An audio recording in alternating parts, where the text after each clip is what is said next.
Salut les bricolos, c'est Cédric de Bricolage Facile et aujourd'hui je vais vous parler de pinces à sertir, comment les utiliser, bien les choisir, bref tout ce qui concerne cet accessoire qui peut vous rendre bien des services, mais je vous en dis pas plus, je vous propose de les découvrir dans la séquence qui suit. À tout de suite. Voici deux exemples de pinces à sertir qu'on trouve assez facilement dans le commerce, donc c'est des modèles assez classiques. On a le premier qui est vraiment un basique, qui permet juste de venir serrer notre cosse comme ça, donc c'est un modèle assez basique. En plus il y a des modèles un peu plus évolués avec des ressorts notamment, qui sont peut-être aussi un peu plus pratiques, et on a un modèle un peu plus récent qui là aussi sert pour certains types de cosses.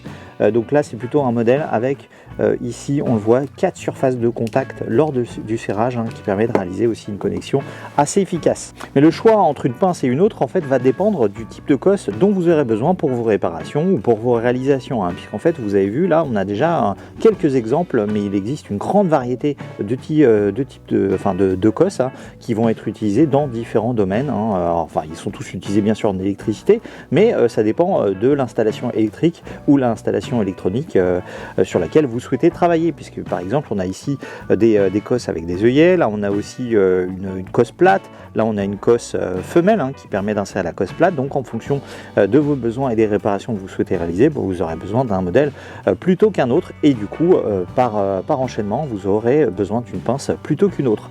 Donc là en ce qui concerne ces modèles ici présents là, donc qui finalement ont un peu la même technique, puisqu'en fait on va venir insérer ici notre fil et on va venir pincer la partie isolante qui cache une petite bague en métal qu'on va serrer et qui va nous permettre de réaliser notre connexion électrique. Donc là on aura besoin d'une pince classique avec nos deux points de serrage.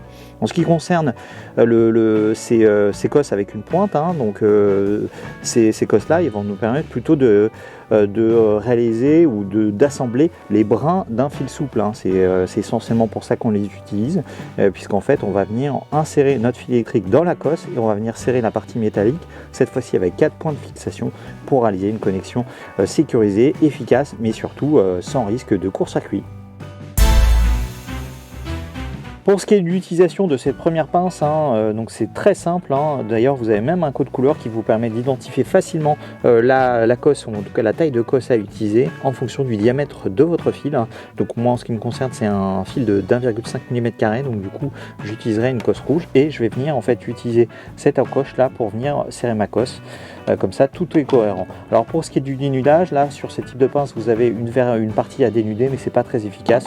Donc moi, j'utilise une pince à dénuder automatique, c'est plus efficace et plus rapide, et j'ai réglé en fait la longueur de dénudage sur 11 mm, donc puisque c'est la distance, enfin en tout cas la taille préconisée par le fabricant. Donc là j'ai torsadé mon fil, ce qui me permet de le rentrer plus facilement dans ma cosse et éviter qu'il y ait des brins de fil qui dépassent en sortie.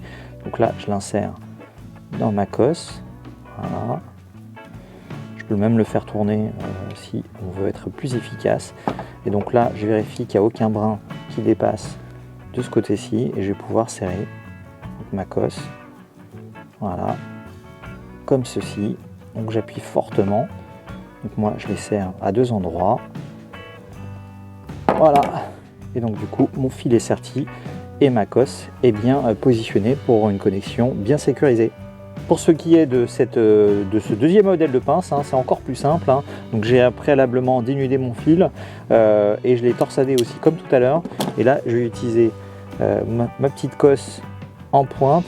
Je vais insérer mon fil et là, je vais insérer la partie métallique de mon fil jusqu'à l'isolant dans ma pince et je vais venir en fait tout simplement serrer comme ceci. Et voilà. Mon fil électrique est bien serti et je peux vous dire que là pour retirer le fil de la cosse, c'est quasi impossible. Si vous voulez l'enlever, il va falloir tout simplement la couper. Avec ce type de pince, vous pourrez aussi sertir 2 fils ensemble, ce qui peut être pratique si vous voulez réaliser un pont. Donc là, j'ai dénudé mon fil, je vais les torsader ensemble. Je vais venir l'insérer comme tout à l'heure dans ma cosse. Voilà, j'appuie bien d'un fond pour vérifier que mon fil est bien enfoncé dans ma cosse. Voilà, comme ceci. Et mes 2 fils sont bien connectés ensemble et je vais pouvoir l'utiliser dans un domino sans difficulté et sans risque de court-circuit. Comme vous avez pu le voir dans la démonstration, le sertissage est vraiment une solution idéale pour réaliser une connexion efficace et sécurisée entre un fil électrique et une cosse.